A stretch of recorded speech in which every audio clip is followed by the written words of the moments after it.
joining us this afternoon to review the award ceremony and the categories at which players were recognized is a sports journalist and, of course, a former media officer of the Under-20, that's Flying Eagles of Nigeria. And also, when it comes to this part, is knowledgeable and, of course, well-traveled when it comes to the world of football in Nigeria and Africa. Andrew Randa joins us this afternoon. Good afternoon to you and welcome to In the Game. Good afternoon, Favor. It's a wonderful day to be a Nigerian. We got back. Would I say we retained the African Player of the Year title? So it's a wonderful day to be a Nigerian. Honestly, I'm really happy about it. All right, and of course we're excited also that we are having such kind of accolades. The 6th Nigeria to win the award, and of course 7 times for Nigeria winning the award. What does this Ademola Lookman's recognition as African Footballer of the Year mean for Nigerian football, especially looking at also taking it also from another Nigerian, and that's talking about Victor Osimhen? And it's a good thing in different aspects. Lookman's story is very inspirational in a lot of sense.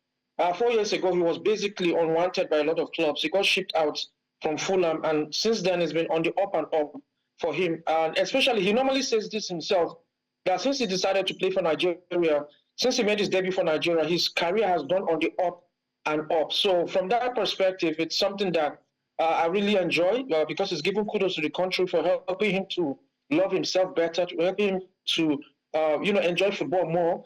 Coming to Nigeria has really helped him to understand the culture, understand who he is as a person, and that has helped him at his club Atalanta. And since he has been there, he's been very, very good. He's been phenomenal for the team, and it's also been very brilliant for Nigeria. So it's a good thing in itself, and it's also a motivation for other Nigerian footballers who have been in the same shoes like Ademola Lookman, or who are looking into him, I beg your pardon, for inspiration. This is a very good story that will actually propel them to get better. So from a Nigerian perspective, I'm really happy a Nigerian actually won. And from a footballing perspective, I'm hoping that this award will help other young players to know that, yes, they can do better and they can attain the same heights that Ademola Lookman has attained so far. All right, does it really reflect Nigeria's journey as a footballing nation? Not necessarily. Not necessarily. There are 2 aspects of it that you can discuss. Nigerian football has not really been the best in the last 2 years, even though last 2-3 years, even though Nigeria played in the final of the AFCON, we do know that there are a lot of things that still need to be done. There's a World Cup qualification, which we started in a very, very bad note, even though we've qualified for the AFCON. But we do know that from a general team perspective, a general administrative perspective, a general culture perspective, the ecosystem, the football ecosystem in Nigeria is not really at the best right now. But again, we need to celebrate our own at the end of the day, irrespective of what we feel that should be and can be done. We also need to celebrate our own their successes. I remember I said we finished second in the AFCON, which is a big deal these days. Ademola Lookman got 3 goals, basically carried us through the group stage. The knockout stage. Okay, I think we lost connections with Andrew Randa. I was talking about what Lookman did to have merited the award, how he carried Nigeria through the group stages up until the knockout round of the 2023 Africa Cup of Nations. Yeah, and that's exactly what Ademola Lookman did. He was absolutely instrumental. People who ask questions about the goals and assists, I think he does more than that. I think he creates something out of nothing. That's the best thing about Ademola Lookman. And I think when you're talking about the best players in the world that we've seen in time past, that is one major quality that they all have. And not only doing that with Nigeria, he did the same for Atalanta. All right, Andrew Randa is back with us. Andrew Randa, you were saying you were trying to finish your thoughts on how Lookman got the award. What I'm just saying is a reward for hard work for Lookman. And then obviously, we all know the issues with Nigeria and the football and the ecosystem. But at the end of the day, we also have to love our own. We have to support him. He's done a lot for Atalanta and Nigeria, in the past 12 months. So it's kudos to him. But I hope that my hope basically is this particular award will tell a lot to our administrators that if we can do better, we're going to get more awards. Nigeria is very blessed, and we have the human capacity, the human resources. If we can just put our acts together, get the administration going on right, we definitely are going to win a lot. So I just hope that his winning this particular title will energize and inspire the administrators to do better for Nigerian football. All right, before I come to Okpe, let's quickly get to listen to what Ademola Lookman said after winning the African Footballer of the Year. Didn't expect to win. Obviously, the nominees were great players, great athletes, great professionals. So, I don't know, you never come to these awards just expecting to win. When my name was called out, pretty much a relief and, a big thanks to God. I think the environment that the club gave me has been very key to obviously my growth as a player, and also just timing. I've always believed, in myself and to be able to achieve great things. But the time has come. All right, that was, of course, Ademola Lookman, celebrating and also saluting the other contenders, of course, that were nominated by CAF. Okpe, you have a question for our guest, Randa? Yeah, Andrew Randa, in 2017, Ademola Lookman was part of the England under-20 team that won the under-20 World Cup, alongside four other British players of Nigerian descent. Fast forward a couple of years later, he then decided to switch allegiance to represent Nigeria. Following in the footsteps of other players like the likes of Victor Moses, Trust Ekong, Leon Balogun, and co. To those Nigerian players in diaspora who are absolutely talented, what does Ademola Lookman winning the Player of the Year signify to them? All right, I think to remember when John Chidozie came to represent Nigeria back in the 80s, and then after that there was George Abe, and then there was Ruben Agbola just before George Abe. So that transition, most of them who came to play for Nigeria, from John Chidozie in the 80s up to Ruben Agbola and then George Abe in the 2000s, each of them that decided to represent Nigeria, their careers flourished from there. So it goes to show that if you come to Nigeria, irrespective of the problems we have, because the first thing is, you're going to understand that Africa is different. You're going to understand that Nigeria is different. So if you can just feel into the culture, feel into the system internationally, and even at club level. So we've had more hits than misses with the foreign-born players, if I may call them that. But, what I really like about Ademola Lookman is he keeps emphasizing, and he says that when he decided to play for Nigeria, his career trajectory went up and up. He kept going up and up.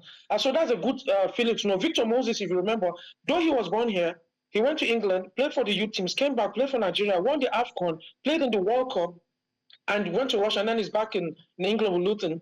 It's a good thing. So they need to understand, first of all, they have to be convinced that they want to play for Nigeria. This is what I always tell people. Don't play for Nigeria because you're Nigerian. Play for Nigeria because you really, really want to play for Nigeria and you want to be identified with your people. I remember when Alex Iwobi told Gabriel Osho when we finished the game with Benin and they were heading back to the hotel, something happened in the bus. And Alex Iwobi told Gabriel Osho, welcome to Africa.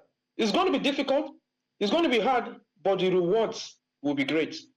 All right, that's, of course, an interesting one. And before we leave the men's category, we must talk about the CAF 11. Let's get the CAF 11 now, the best, the CAF Fifth Pro 11. We have the likes of Andre Onana in goal, some defenders, of course, Khalidou Koulibaly right there, Chancel Mbemba. We have Achraf Hakimi on the right, in the midfield, Yves Bissouma, Mohamed Kudus, Sofiane Amrabat, Frank Kessie. Up front, Mohamed Salah, Victor Osimhen, and Ademola Lookman. Andrew Randa, the best player on the continent of Africa and during the African Cup of Nations. Trust Ekong is not part of that 11. We also have Stanley Wabali, who had a very good campaign at the AFCON and also doing well for his club, Chippa United, missing out. What do you make of the CAF 11? Does it reflect the very best of 11 under the year 2024? Not for me, absolutely. I would have thought someone like Rowan Williams, who had the Goalkeeper of the Year, or even a Stanley Wabali, who played in the final and had a breakout season, will be part of the squad. He wasn't there. William Troost Ekong, MVP of the tournament, got to the semi-final, and the best defender in that particular tournament is not in your squad, and then you put in a Khalidou Koulibaly. It doesn't make sense to me. Koulibaly didn't do much with his club, Al Hilal, He didn't do much with Senegal, but he's in the squad. There's also Chancellor Mbemba, who didn't do much at that point. He's now somewhere in Saudi Arabia. The whole squad looks a little bit funny to me. But I mean, if you can say that William Troost-Ekong was the MVP of the tournament, made the tournament all 11, why is he not in the squad? Kalidou Koulibaly did not do anything for Senegal, in my opinion, both at club and national level. With this, same with Chancellor Mbemba. Achraf Hakimi, fantastic choice, but that defense line doesn't really look nice for me, and I've got problems with it. I would have thought South African goalkeeper would be the goalkeeper, and then William Troost-Ekong will either take the place of Koulibaly and Mbemba. But I mean, I don't know what criteria they used, but I would have picked William Troost-Ekong and probably Stanley Nwabali. I would understand if Williams is there because they gave him the goalkeeper of the year, whatever it is. But that list doesn't sit well with me, to be honest. But it is what it is. We hope that by next year we'll be able to get more Nigerians into the list, and hopefully we clear everything too. Hopefully we clear everything. I mean, we can go on and on, but of course the debate continues. But let's come to the women's category. Chiamaka Nnadozie, I mean, second award for her in the space of 2 years, Goalkeeper of the Year award. How does this highlight her consistency and importance to both club and country? Incredible. I mean, for me personally, if you ask me, Nnadozie is already a Hall of Famer for women's football. In fact, football in general in Nigeria. Her career trajectory since the 2019 World Cup has been on the up, and I mean since 2019 and then to the 2021 World Cup and all. I mean 2019 World Cup, yes, and up to 2021 and then 2022, we're in 2024. Yeah, every single year she keeps breaking the records. She keeps getting better and better. For the first time in a very long while, since the likes of Anne Agumanu left the scene, when Nigeria is playing and Nnadozie is in goal, I have no problems, absolutely. I only hope that the defenders do her justice, because when she's called upon, she's going to deliver. So for me, what she's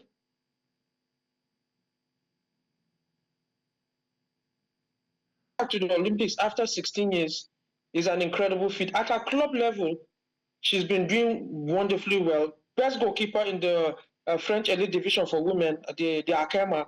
She's been on and up. I mean, I'm struggling to see who will do better than her next season. I think it's going to be a repeat for her if she keeps performing. And there's nothing to suggest she cannot do that.